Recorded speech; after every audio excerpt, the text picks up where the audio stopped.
Bismillah wa bihamdi uhaikum bitahiyatil Islam tahiyatan mubarakatan min indillah.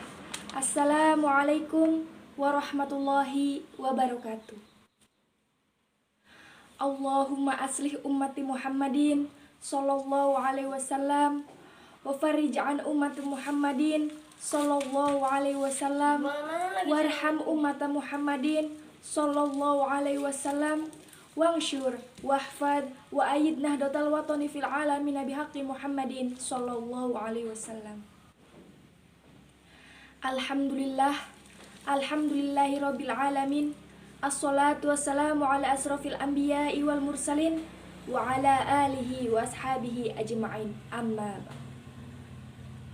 Pertama-tama, marilah kita panjatkan puji dan rasa syukur kita kehadirat Allah Subhanahu wa taala yang mana telah memberikan kita semua nikmat, yakni nikmat kesehatan, kekuatan, dan kesempatan sehingga kita dapat melakukan aktivitas kita seperti biasanya. Kedua kalinya, sholawat serta salam tak lupa kita haturkan kepada junjungan Nabi kita Muhammad Sallallahu Alaihi Wasallam, yang mana telah membawa kita dari alam kegelapan menuju alam yang terang benderang, yakni adinul Islam. Teman-temanku yang insya Allah dirahmati Allah Subhanahu Wa Taala, pada kesempatan ini saya akan membawakan ceramah yang berjudul keutamaan sholat 5 waktu. Seperti kita ketahui bahwa sholat adalah ibadah yang agung, ibadah yang dibuka dengan takbir dan ditutup dengan salam. Dan dia adalah ibadah yang terpenting setelah kedua kalimat syahadat. Dari Ibnu Umar radhiyallahu anhuma dia berkata, Rasulullah Shallallahu alaihi wasallam bersabda, Islam dibangun atas 5 landasan. Persaksian tiada ilah selain Allah dan sesungguhnya Muhammad utusan Allah. Mendirikan sholat, menunaikan zakat, haji dan puasa di bulan Ramadan. Hadis riwayat Bukhari dan Muslim. Sholat adalah penghubung antara hamba dan Robnya. Karena ketika sholat, hambanya sedang berdiri di hadapan Allah Azza wa Jalla guna untuk berdoa kepadanya. Dari Abu Hurairah radhiyallahu anhu, dari Nabi Shallallahu alaihi wasallam bersabda, barang siapa yang mengerjakan sholat tanpa membaca Quran di dalamnya, maka sholatnya masih mempunyai hutang tidak sempurna 3 kali. Ditanyakan kepada Abu Hurairah, kami berada di belakang imam? Maka dia menjawab, bacalah Quran dalam dirimu, karena aku mendengar Rasulullah bersabda, Allah berfirman,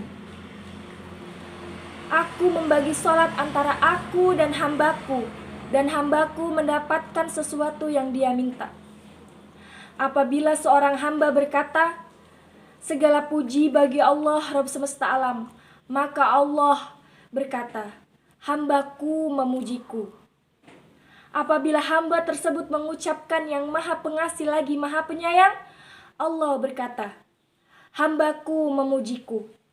Apabila hamba tersebut mengucapkan pemilik hari kiamat, Allah berkata, hambaku memujiku.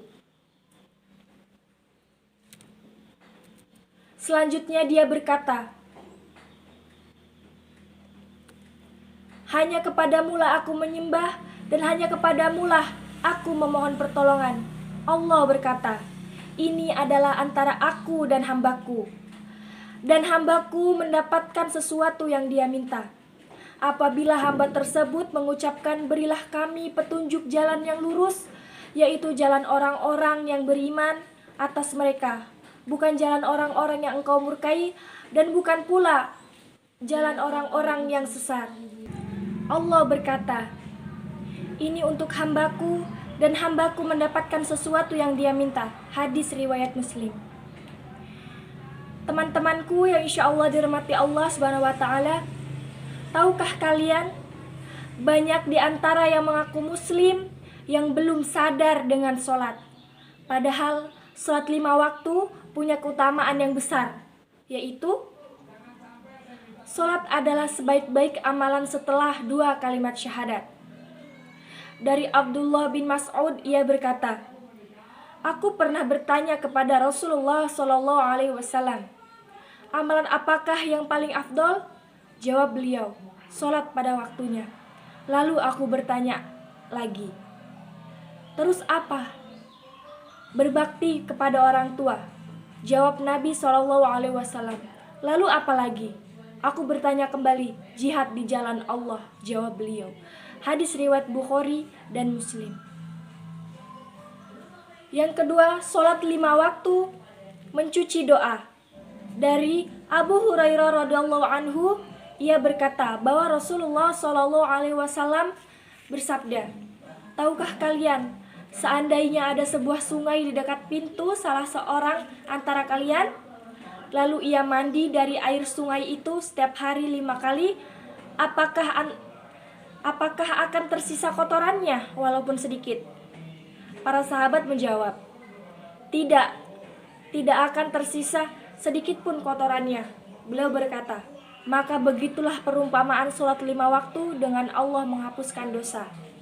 Hadis riwayat Bukhari dan Muslim. Yang ketiga, salat adalah cahaya di dunia dan akhirat. Dari Abdullah bin Amr, Nabi SAW bersabda, Siapa yang menjaga salat 5 waktu, baginya cahaya, bukti dan keselamatan pada hari kiamat.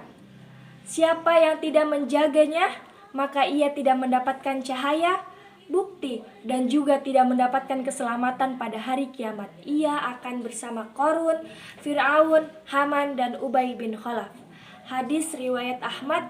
Syekh Yu'aib Al-Arnaud mengatakan bahwa sanad hadis ini hasan.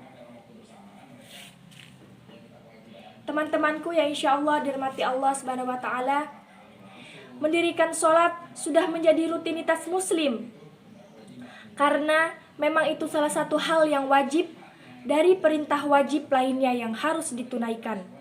Begitu pentingnya sholat ini sehingga tidak ada ruang untuk kita melalaikannya, terutama bagi laki-laki yang sudah balik. Tidak mampu berdiri, kita bisa duduk. Tidak mampu dengan duduk, kita bisa berbaring dan sebagainya sampai kita bisa melakukannya. Ketika azan berkumandang, sudahkah kita menggerakkan sholat? Sudahkah kita memenuhi langsung seruan Allah? Saat waktu sholat tiba, tidak ada yang lebih penting untuk dilakukan selain mendirikan sholat dan bergegaslah mencari air wudhu, lalu segerakan sholat. Senang rasanya bila kita senantiasa bisa sholat tepat waktu, apalagi sholatnya berjamaah di masjid. Selain akan mendapatkan nilai pahala 27 kali lebih utama dibandingkan sholat di rumah. Teman-temanku yang insya Allah dirahmati Allah Subhanahu wa Ta'ala, Utsman bin Affan radhiyallahu anhu berkata, "Barang siapa yang selalu mengerjakan sholat 5 waktu tepat pada waktunya, maka Allah akan memuliakannya dengan 9 macam kemuliaan itu." Yang pertama, dicintai Allah, badannya selalu sehat, keberadaan selalu dijaga malaikat, rumahnya diberkahi, wajahnya menampakkan jati diri orang saleh, hatinya dilunakkan oleh Allah, dia akan menyeberang Shiratal Mustaqim seperti kilat. Dia akan diselamatkan Allah dari api neraka. Keutamaan sholat fardu, yang pertama sholat zuhur. Maka pada saat itu nyalanya neraka jahanam. Maka tiada seorang mukmin jika mengerjakan sholat itu, maka diharamkan atasnya api jahanam pada hari kiamat. Sholat asar. Maka pada saat itu Nabi Adam alaihissalam memakan buah khuldi. Maka tiada seorang mukmin jika mengerjakan sholat ini melainkan keluar dari dosanya bagai bayi baru lahir dan perutnya ibunya. Sholat maghrib, pada saat itu diterimanya taubat Nabi Adam alaihissalam.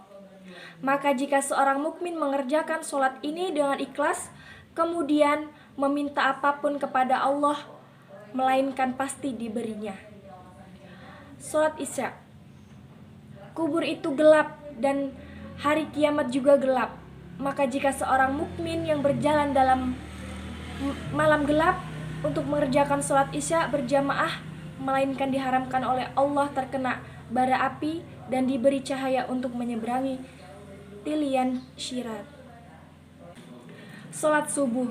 Jika seorang mukmin mengerjakan 40 hari dalam jamaah, melainkan diberi Allah 2 kebebasan, yaitu kebebasan di neraka dan kebebasan sifat munafik. Subhanallah. Demikian yang dapat saya sampaikan pada kesempatan kali ini. Dengan penuh harapan semoga kita semua dapat mengambil intisari dari pembahasan yang saya sampaikan. Kurang dan lebihnya mohon dimaafkan. Wallahul muwaffiq wal hadi ila sabil rasyad. Assalamualaikum warahmatullahi wabarakatuh.